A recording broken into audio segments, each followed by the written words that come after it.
Un seguidor amante de los vinos de Jerez me hace llegar sus dudas sobre cómo diferenciar o cuáles son las diferencias entre un amontillado y un palo cortado. Si quieres estar al corriente del tema, quédate y te lo cuento.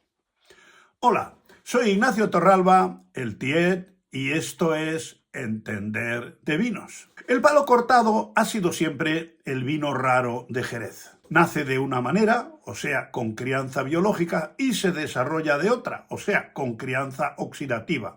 Lo que parece un contrasentido, pero al final veréis que no lo es. Antiguamente no era un vino que se elaboraba, era un vino que sucedía. El capataz, con sus pruebas y pruebas y pruebas de las diferentes botas de la bodega, detectaba que algunas botas tenían unas notas diferentes al resto de ellas. Esto significaba que cuando pasaba en una bodega con miles de botas, sucedía no con frecuencia, pero tampoco se podía considerar un caso raro. También había algunos pagos o viñas que tenían cierta tendencia a producir palos cortados, pero que con la filoxera desaparecieron. Antonio Flores, el hacedor de vinos, me comentó en cierta ocasión que en los archivos de la bodega González Vías al principio no se detectan existencias de palo cortado, pero en algunas ya se hablaba de oloroso fino, lo cual es una referencia inequívoca a los principios del palo cortado. Fue en Jerez donde se implantaron los primeros depósitos de acero inoxidable para la fermentación y las técnicas más vanguardistas de elaboración del vino. Y actualmente, salvo excepciones, los vinos no se hacen sin la intervención del enólogo o, en su caso, del capataz, que dirige el mosto desde que fermenta hasta su meta final por las sendas que éste decide en función de lo que le va diciendo el vino. Algunos inician un rumbo y en algún momento deciden cambiar, aunque la tecnología hace que el azar sea cada vez más anecdótico. No existe una forma reglamentaria de elaborar palo cortado. Cada bodega nos cuenta una historia de cómo elabora el suyo. El palo cortado es un tipo de oloroso, aunque haya tenido una fase inicial de crianza biológica, aunque en ocasiones es relativamente corta en relación con su periodo de crianza oxidativa, con lo que los recuerdos de su fase bajo velo, que le dan esa nariz de amontillado tan característica, son más lejanos que los de su vinosidad e intensidad como oloroso. La nariz del amontillado es más vertical, más punzante. La del palo cortado es más horizontal y más sutil. Alguien lo ha comparado con un niño nacido en España que a los 4 años su familia se va a vivir a Estados Unidos y pasados 40 años el niño será un americano, pero tendrá recuerdos lejanos de su infancia. Al palo cortado le pasa algo parecido. Es un oloroso porque ha pasado como tal la mayor parte de su vida, pero conservará algún recuerdo y reminiscencias de su crianza bajo velo. Y no olvidemos que los vinos destinados a fino proceden del mosto flor, la parte más selecta de la vendimia.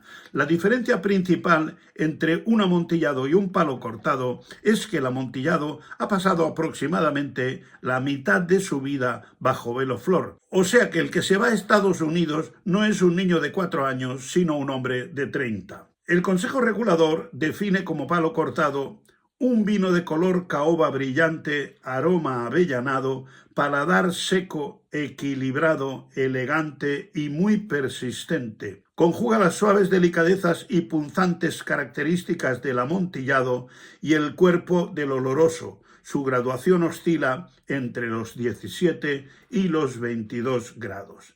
A veces ese paladar seco es relativo, porque quien haya probado el excelente Apóstoles de González Vías habrá degustado su toque dulce maravilloso, aunque la misma casa también elabora un palo cortado de añada de 1979 que es completamente seco. También hay que aclarar que estos vinos que tienen largas crianzas, ya sean estáticas o de soleras, adquieren cierto amargor que algunas bodegas los suavizan con una pequeña dosis de Pedro Ximénez. La definición del Consejo Regulador también dice que tiene cuerpo y nariz de oloroso. Efectivamente, al pasar la mayor parte de su vida encabezado a 18 grados y criado como oloroso, Lo normal es que en nariz recuerde más a un oloroso que a un amontillado, aunque en cata a ciegas hasta los propios expertos no consiguen diferenciar un oloroso viejo de un palo cortado de la misma edad.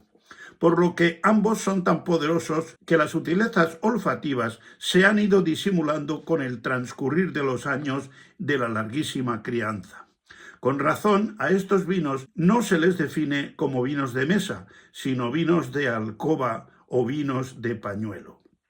En Jerez, la uva palomino, una vez vendimiada, se prensa y se obtiene entre el 60 o el 70% del mosto, solo por su peso o con una presión muy suave.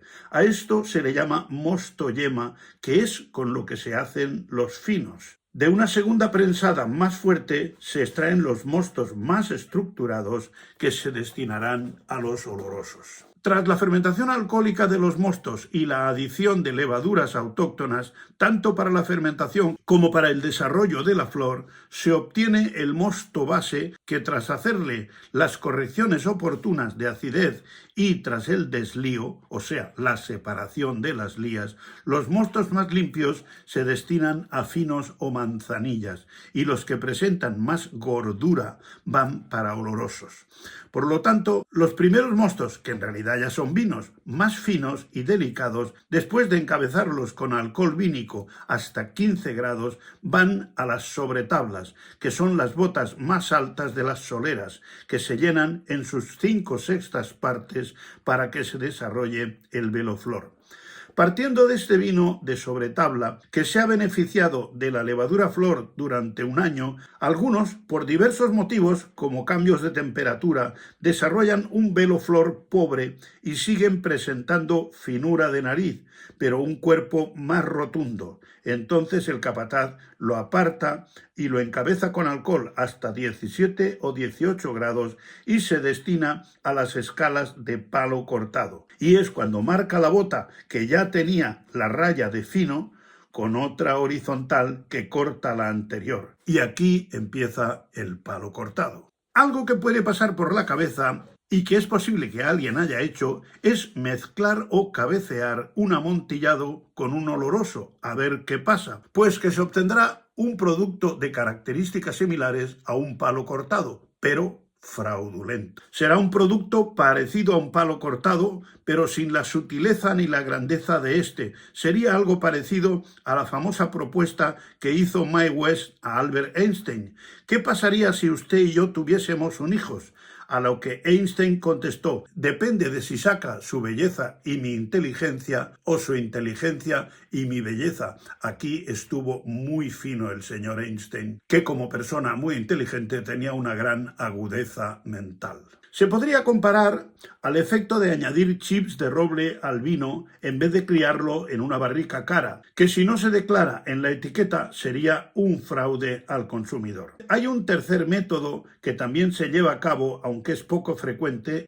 En todas las bodegas, una parte de los vinos que no han sido destinados a crianza biológica se crían por el sistema de añadas, o sea que no pasan por las soleras, sino que envejecen en forma estática en la misma bota que se colocaron y corrigiendo las pérdidas de evaporación con otros vinos similares. Se trata de una tradición que siempre ha habido en las bodegas del Marco de Jerez, aunque con vinos que se reserva para el consumo de sus amigos o familiares, por lo que malos no han de ser. Algunos de estos olorosos, encerrados durante décadas en sus botas por circunstancias a veces incomprensibles, mostraban con el paso del tiempo una finura en nariz poco frecuente para un oloroso. Tampoco era la nariz típica de un amontillado, pero se asemeja bastante.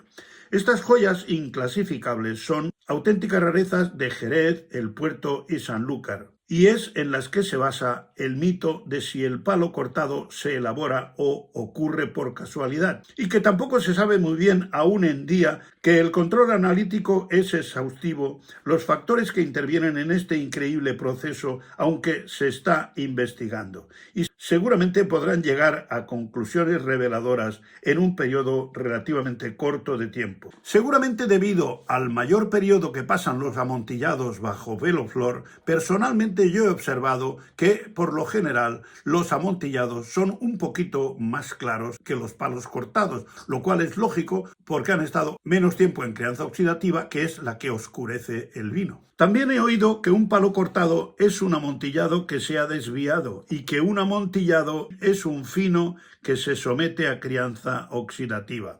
Debido a que la crianza biológica hace los vinos más secos, porque la levadura consume los restos de azúcar residual, el palo cortado, al estar menos tiempo en crianza biológica, suele ser algo menos seco que el amontillado. Algunos amontillados pueden estar hasta 8 y 10 años en crianza biológica. En el siglo XIX, con poca o ninguna tecnología, todo funcionaba a base de nariz y tiza. Por lo tanto, los vinos ocurrían. Y se decía que las cosechas más tardías de castas plurivarietales y sometidas a un tiempo mayor de asoleo tenían tendencia a convertirse en palos cortados, y que cosechas más tempranas de palomino sobre albariza sometidas a menos asoleo favorecían la aparición de los deseados palmas. La experiencia decía que el palo cortado era un vino procedente de la Pisa y no de prensas, posiblemente plurivarietal. Cuando hablamos de plurivarietal quiere decir diferentes variedades de la uva palomino, ya sabéis que hay varios tipos. Y de viñas cuyos rendimientos raramente excedían los 3.000 o 4.000 kilos por hectárea, y asoleado.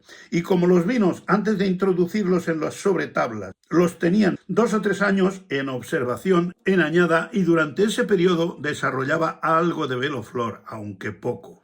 El amontillado debe su nombre a que se elaboraba en la región de Montilla-Moriles, pero también se pueden elaborar en Jerez y en el condado de Huelva. Es un sistema de crianza con pocas variaciones, pero con muchos puntos intermedios. Desde el fino, que ha tenido toda su crianza bajo velo y le da notas de levadura y frutos secos, pasando por el fino Tres Palmas, cuando la levadura empieza a debilitarse y empieza a afectarle la crianza oxidativa, pero con predominio de las notas de crianza biológica, es lo que sería un fino amontillado. Cuando la levadura muere y precipita al fondo de la bota, como el caso del Viña AB, donde la crianza oxidativa empieza a dominar, entonces se llama un amontillado fino. Y luego está el amontillado viejo, que es ese vino poderoso e intenso, con notas en nariz de mueble antiguo, con varias décadas de crianza oxidativa en los que se va viendo un oscurecimiento del color. Porque para entender y valorar los diferentes tipos de vinos de Jerez hay que entender de vinos. Hasta otra.